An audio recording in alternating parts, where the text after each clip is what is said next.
Hey guys, how you doing? Now we're starting our fourth and final section of this course. So, congratulations for getting this far.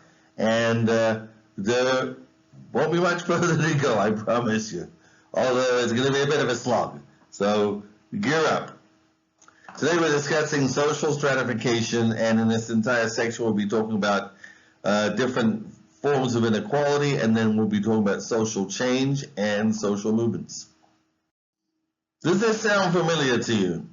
We hold these truths to be self-evident, that all rich white men are created powerful, that they are endowed by their Creator with certain inalienable rights, that among these are the control of women, minorities, and the poor, liberty to own slaves, and the pursuit of an infinite amount of wealth, no matter the cost to others in society as a whole. Sounds pretty dramatic. Well, that may sound a bit like our Declaration of Independence, although I've switched a few words here and there. Right? But if you think about it, it might be more true. In our Declaration of Independence, they talk about equality, but yet we were a nation of slave owners and slaves. They talk about equality, but yet at that time in most colonies, only property owners were able to vote. Later, white men were allowed to vote.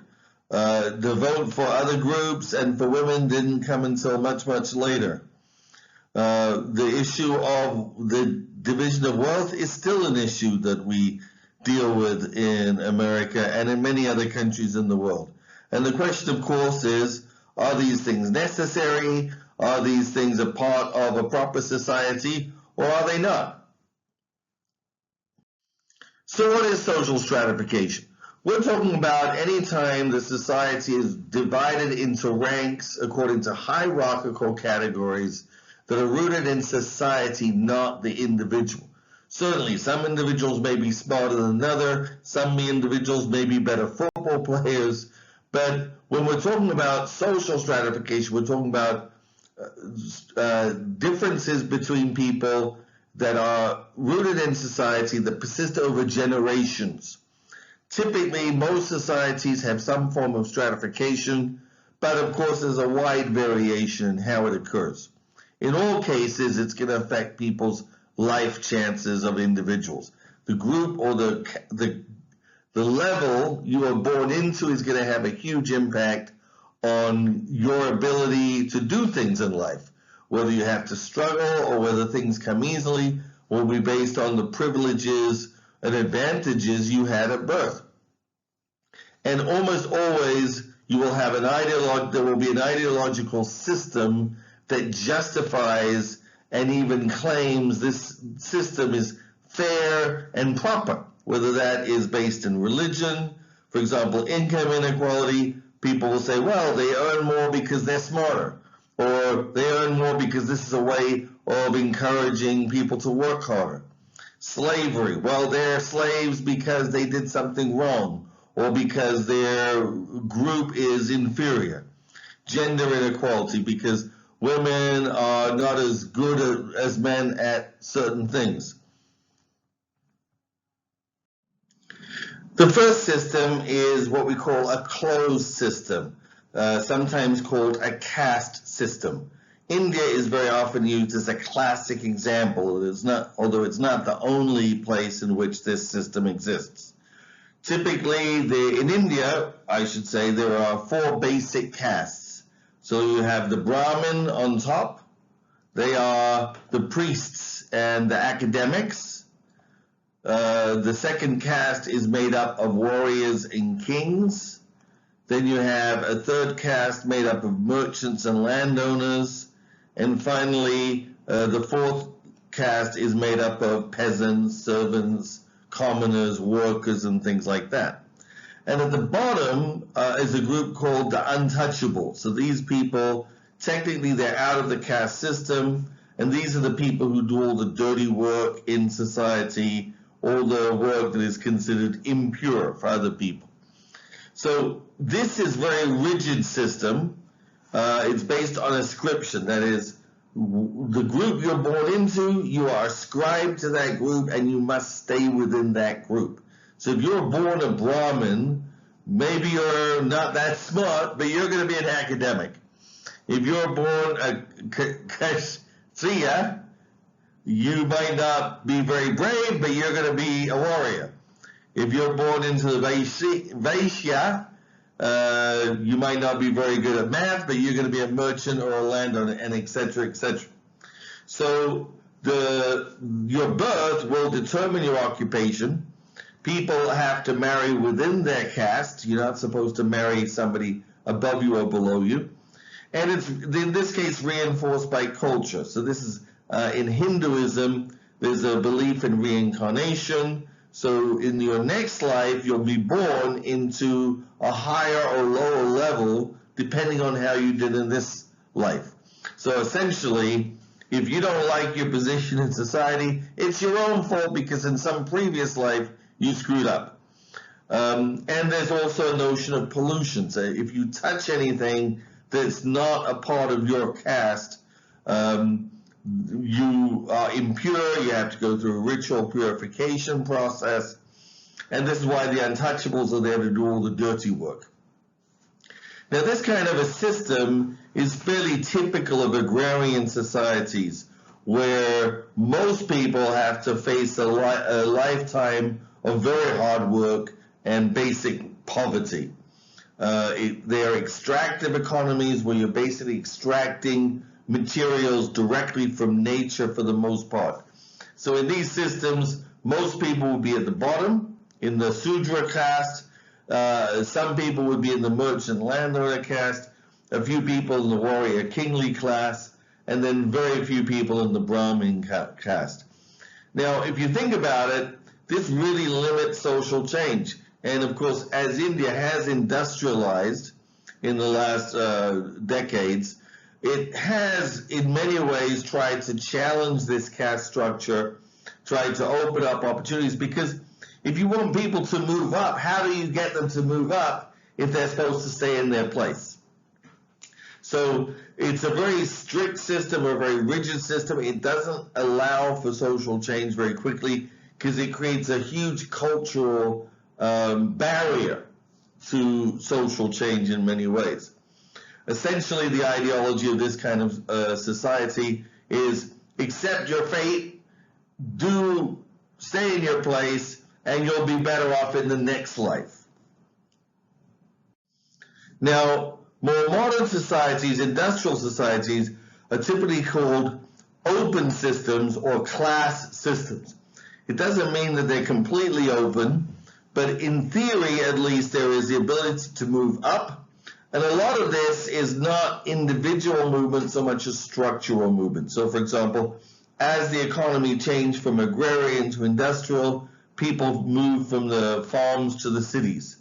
They changed their job not because necessarily they wanted to, but they had to. And then later, many people were pushed up into the middle class. They went to college. They became educated. They became managers. So in a certain sense, they moved from the working class into the merchant or landowning classes, or middle classes, we could say. And again, this was a case of mobility that was primarily structural. It was the whole society's structure changing, not just a matter of individuals succeeding. But of course, this system does allow some flexibility in occupation. There's still a lot of influence of birth, because the advantages or the position you're born into will not necessarily dictate, but have a huge impact on how far you're able to go in life. If you're born on a farm, very often you will not do much more than maybe move to a city, maybe get educated, maybe move into a managerial class. But it does allow sometimes for people to go all the way from the bottom to the top. So in that sense, it's open. It allows some flexibility, some openness for people to move up and down. And this, people would argue, is necessary for an industrial society where you have rapid change. Typically, again, marriage is more flexible because you don't have rigid castes, people are free to marry, again, who they like in theory, but in practice, again, most people tend to marry people more or less within the same social status as they have. Again, there's also an ideology that supports this. Typically, it's an ideology of meritocracy, which means that the person who is best, who merits, will succeed, will rule. Other ways of putting it is, more harshly, is survival of the fittest, that the better people will survive, and if you're not so good, you're going to decline or stay where you are. Weber's Protestant ethic is an important factor here.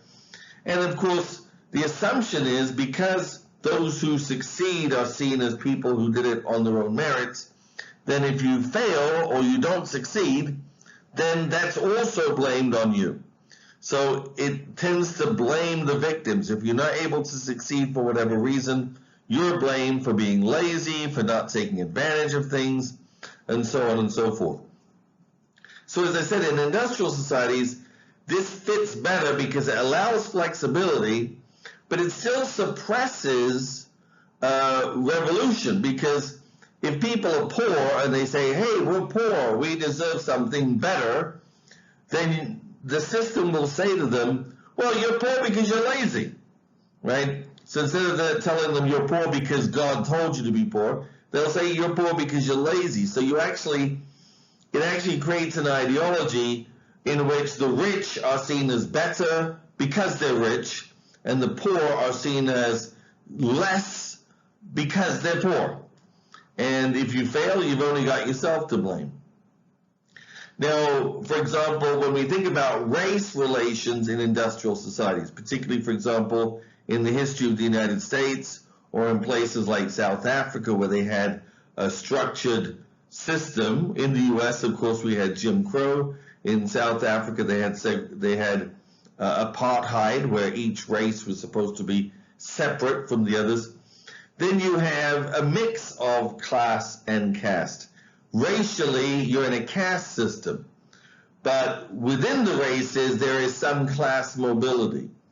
And one might also say that gender, historically, has been a bit of a caste, because if you're born a man or a woman, that's something you can't change and may have a big impact on your life chances. Now, when we look at society historically, we've seen that stratification tends to identify or depend upon the level of technology. This is sometimes called the Lenski model, and it fits with both functionalist and conflict theorists, although they would both interpret it differently. So, for example, in general, hunter-gatherers produced enough to survive, maybe to share with each other, but there was little inequality because you didn't produce a large surplus or a large amount of wealth to be stored away that one person might inherit from his parents, right? So maybe you're a great hunter, but your children don't necessarily inherit your skills, and as a hunter, you can't exactly amass large amounts of meat for your children to inherit. The meat would rot, right? So there isn't maybe inequality. Some people are better hunters, but there is not a social stratification. Horticultural societies, when people start to live in small communities, they start to grow their own food, and now you do start to see the rise of social inequality or social stratification, because the large amount of food creates a surplus, and then the danger is somebody might steal that surplus. And now you need warriors to protect the surplus, you need chiefs, and very often you start needing priests, because there's the belief that you need to sacrifice to the gods or whatever in order to increase your harvest. So this creates stratification, because some people will become warriors or priests, and then of course there's the potential for them to reproduce that status. So warriors will pass on their weapons to their children, who will then become the next warriors. Priests will pass on their knowledge or information to their children, who will then become the next priests. Pastoral society very often existed side by side with horticultural societies. These are societies in which people herded large numbers of whether sheep or cattle or horses in some cases, or camels. And the herding, because herds grow, they have babies, and they're gonna grow, so you can accumulate a large amount of wealth in these herds. And again, there's the potential for theft, there's the potential for raiding. So again, you need to protect them, you need to create warrior castes or groups, and these groups, again, over time tend to become separate strata. In agrarian society, people are more fixed on the land.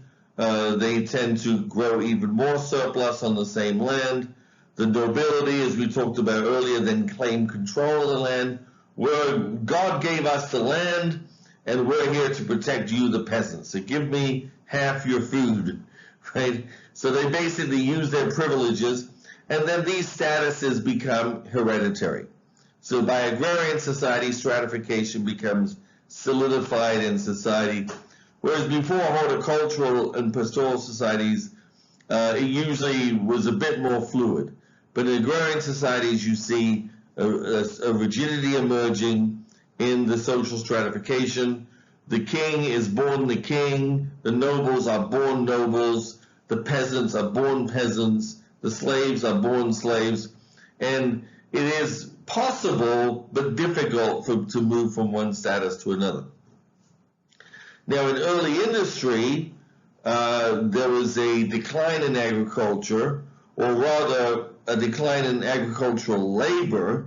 Workers get pushed off the land and into cities, and in the cities, of course, they have to fight for jobs.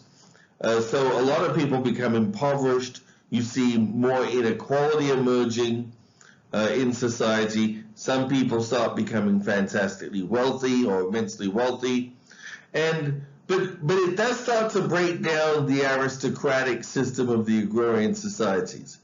So there is some mobility here, even though inequality itself is becoming even bigger.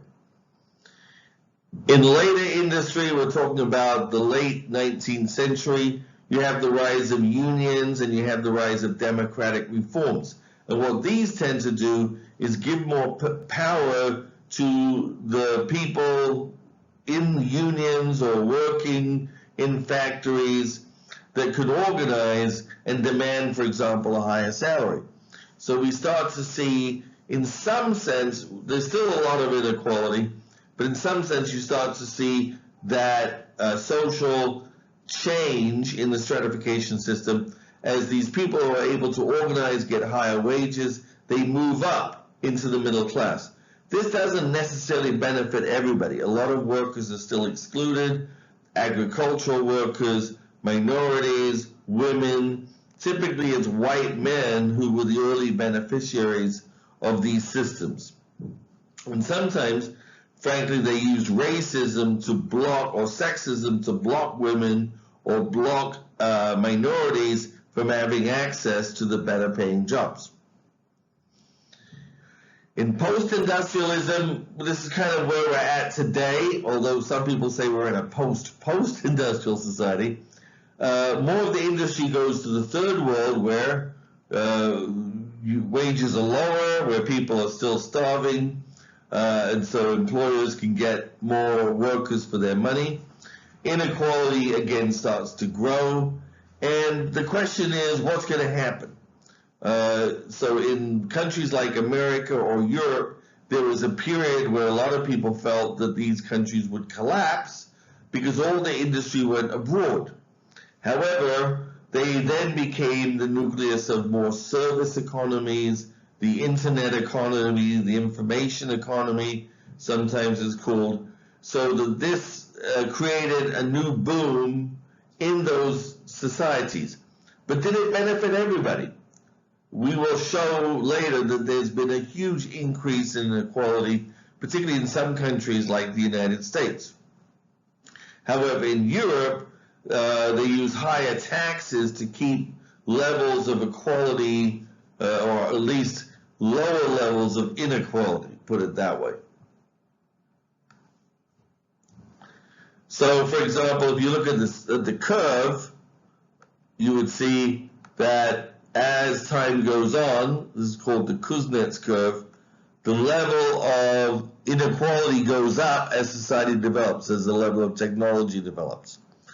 The argument then is that in the post-industrial society, inequality is going down. But it's not totally clear. It may be going back up again. So just to give a rough comparison, so for example, England in the Middle Ages, you had 3 estates, so they were called estates. You could refer to them as castes, essentially. You had the nobility, they were the aristocrats, they were the lords, they claimed ownership of the land, they claimed that the serfs had to give them rent every year. You had commoners who were serfs and people living in the cities.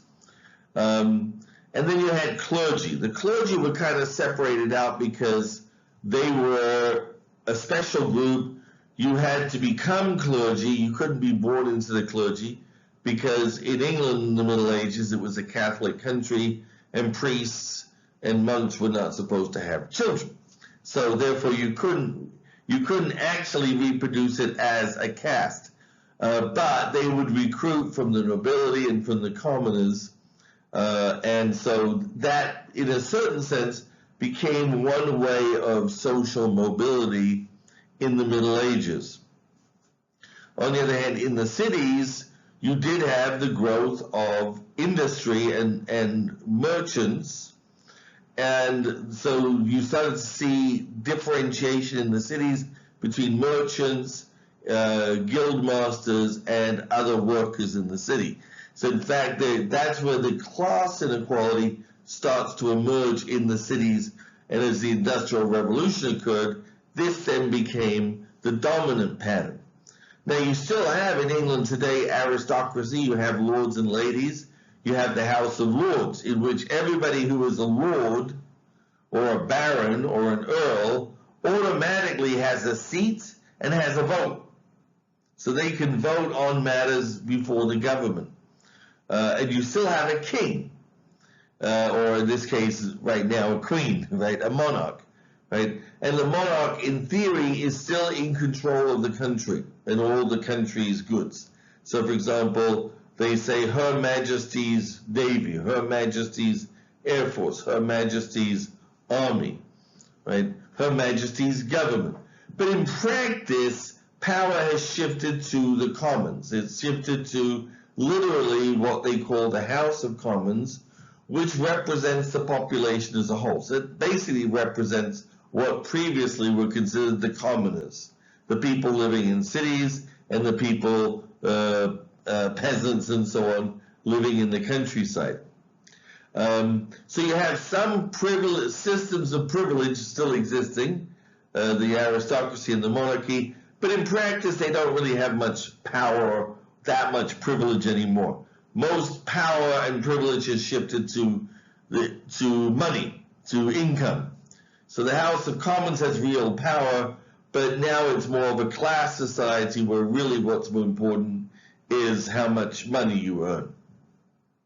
On the other hand, in the Soviet Union and what we today call the Russian Federation and surrounding states, before it was the Soviet Union of Socialist Republics, the Union of Soviet Socialist Republics, USSR.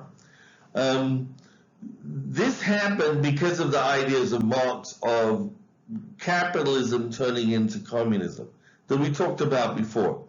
But as you probably are aware, as an experiment, it didn't seem to succeed. The Soviet Union itself collapsed in 1992, and instead they kind of reverted back to a mixed system.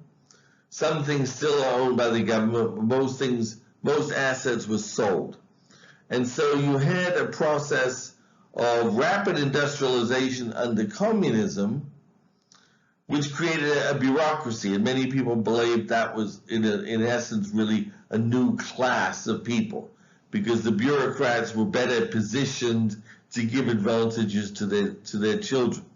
However, as we talked about before, the argument was that this was a fairly inefficient system because there was no incentive for people to work harder. And so as it collapsed, you have an explosion of inequality. Some people who were in a position, a beneficial position, were able to take advantage of the collapse of socialism and amass resources for themselves. So this has made inequality explode, while you have most people still trying to eke by on their Soviet pensions and things like that. A small minority have been able to amass vast amounts of wealth.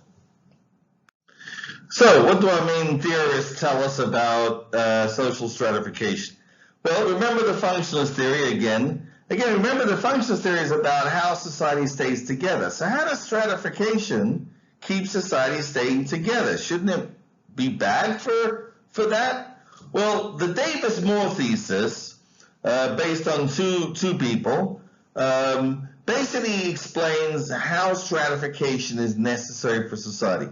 First of all, their argument is it's necessary for some people to have more power to get things done. So, for example, in ancient times, you needed a king to organize the warriors to defend the society or to attack another society. Or you needed an emperor to get people to dig ditches and dig canals so you could irrigate the field. So the argument is somebody has to have that power. In modern society, it means having rich people with large amounts of money who can therefore invest it and build factories and make decisions by themselves to get things done. The other argument they have is that you need to reward more difficult tasks over easy ones. So, for example, if you compare a cleaner to a surgeon, right? So the cleaner is necessary. The cleaner helps clean areas and keeps things sanitary, and therefore keeps us all healthy. So does the surgeon. So what's the difference? Well, the difference, Davis and Moore would say, is that it's very easy to be a cleaner. Anybody can be a cleaner. So you don't need to educate them or give them high levels of training, and you can pay them a fairly low wage because lots of people can fit that category. On the other hand, very few people can be a surgeon. It takes a lot of time, a lot of dedication, a lot of training, a lot of expensive equipment, and so very few people can do that. So you need to reward them more, partly so that they would want to do it, want to go through all of this struggle, and secondly, because there are simply few people in that category. So if you want a good surgeon, you have to pay because there are very few of them available. And this comes to the third point, of saying you need to give people an incentive for doing a job well. So even a rich person, let's say he invests his money badly, he's going to lose his money, right? And you would say, well, that's your fault for not doing your job well.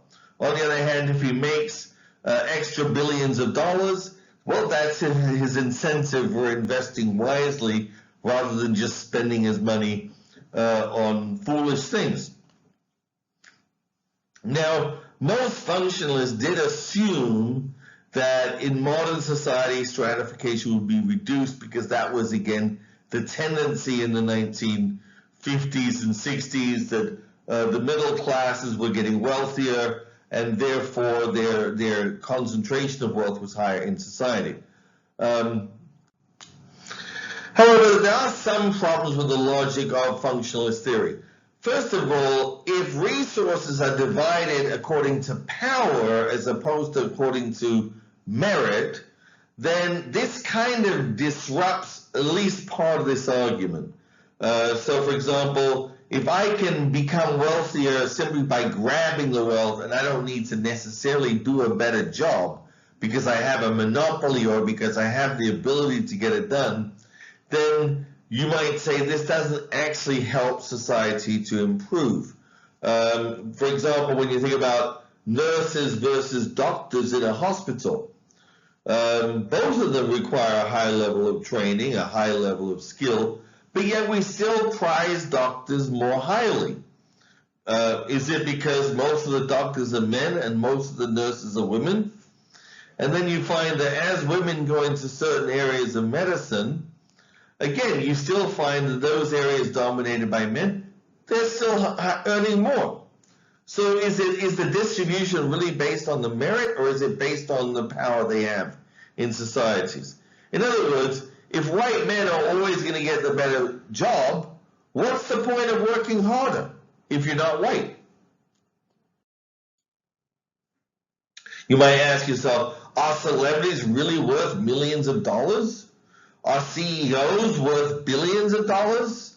You have some people in the world who have 60, 70, 80 billion dollars to their name. Is that really beneficial for society for somebody to have that much power? If, let's say, they inherit it, are they better qualified to manage that money? So as we know, for example, even in the period of monarchy, the child of a monarch was not necessarily a good ruler. And that was one of the reasons monarchy failed, because consistently you'd have a good king, but then his son would be an idiot and destroy everything, right? So why do we allow the system where basically people get the power of kings simply from birth without any other merit? So again, this is the question.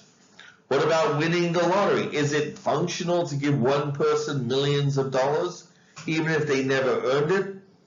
Or does this actually reward laziness? Does this actually reward people sitting around and saying, well, I'll just wait until I win the lottery, right? Even though that may be an not impossible, but highly unlikely, right? So it's an interesting question, because we don't necessarily reward in a structured system of social hierarchy. We don't necessarily reward people based on doing a better job. We reward them because they happen to be born into a particular family or into a particular social class.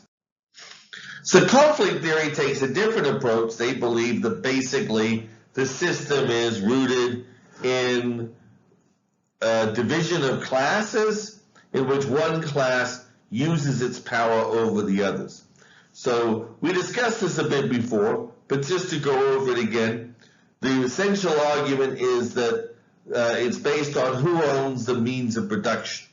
So in agrarian society, it was the control of land. In industrial society, it's the control of capital. And then the ruling class, the people in control, basically claim to be benefiting everybody, or that this is the natural order of things, this is what God intended, or this is the most logical way of doing things. But in fact, the system only benefits themselves. Everything else is what we call false consciousness or ideology. Now, on the one hand, Marx believed that this would create the conditions for revolution, because you're going to create a new class of people who will overthrow the system. The nobility created the bourgeoisie, who overthrew them and created capitalism. The bourgeoisie are creating a bigger and bigger working class or proletariat, and that class will eventually wise up and overthrow the bourgeoisie. At least that's the theory, right? So why doesn't it happen? Why has it not happened? Why did it happen, but then it collapsed in the Soviet Union? So arguments are, well, there's false consciousness. Workers are still not aware of the real issues. There's the standard of living that, for example, in America and Europe, these countries were able to benefit from exploiting other countries and therefore create an artificially high standard of living that fooled people into believing that capitalism worked.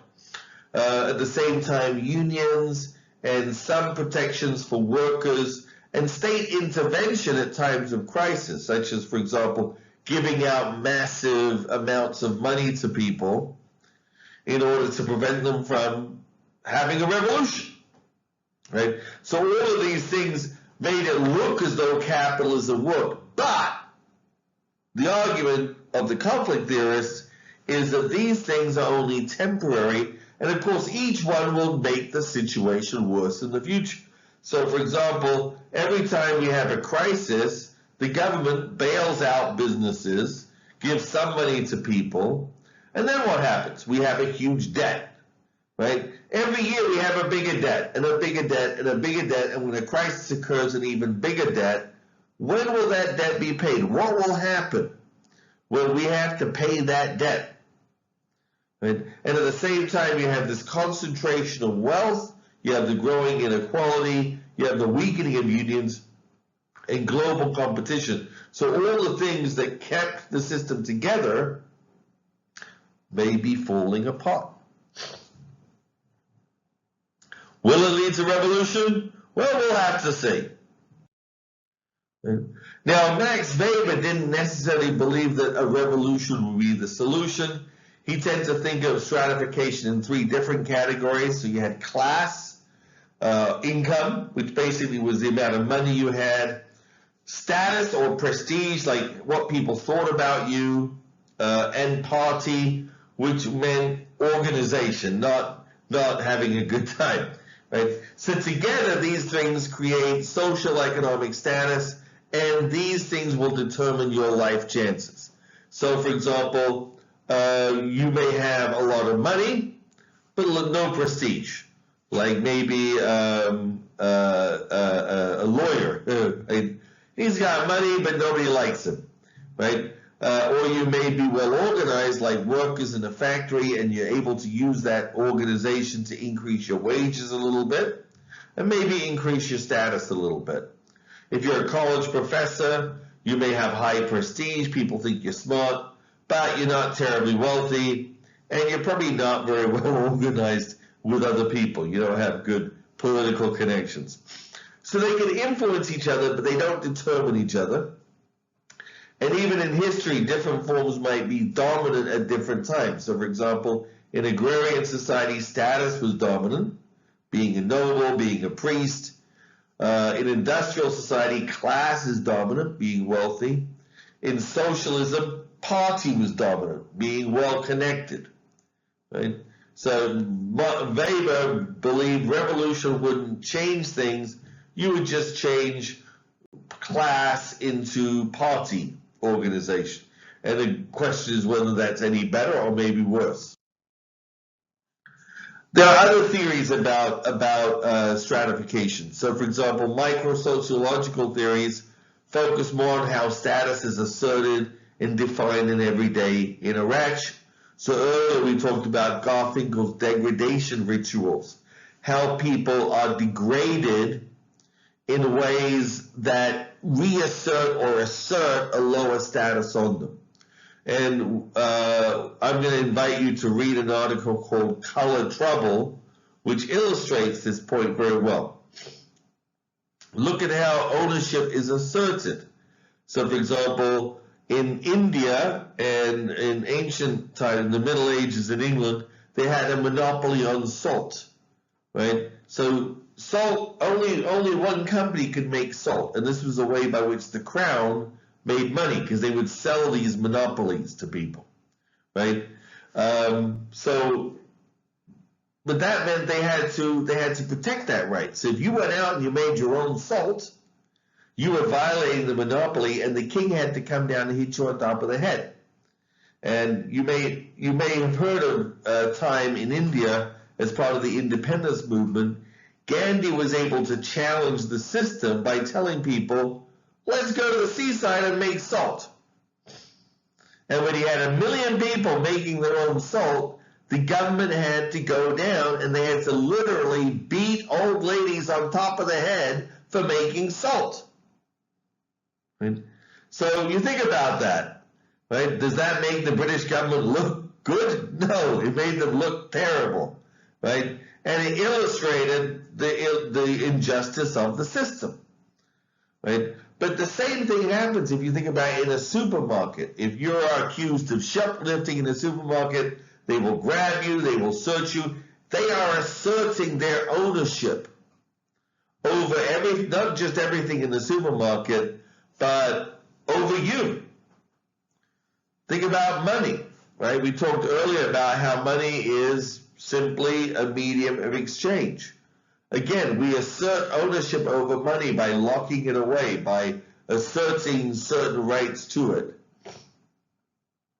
And when you think about how power is asserted in a riot situation, when the police come down and start pushing people or using their collective force to push people away, or when people in a riot use their power, whether destructively, unfortunately usually is the case, right? So when people face the government, the people very often do not have the luxury of directing their energy in a productive way, right? That's why they have a government in the first place. But the government then turns out to be trying to control them. Just very quickly wanted to go over some of the more prestigious professions in America. This is based on people surveying, asking what they found prestigious. And you'll notice again, as usual, you'll see at the top people like doctors, military officers, firefighters, scientists. So none of these are typically very well paid professions, right?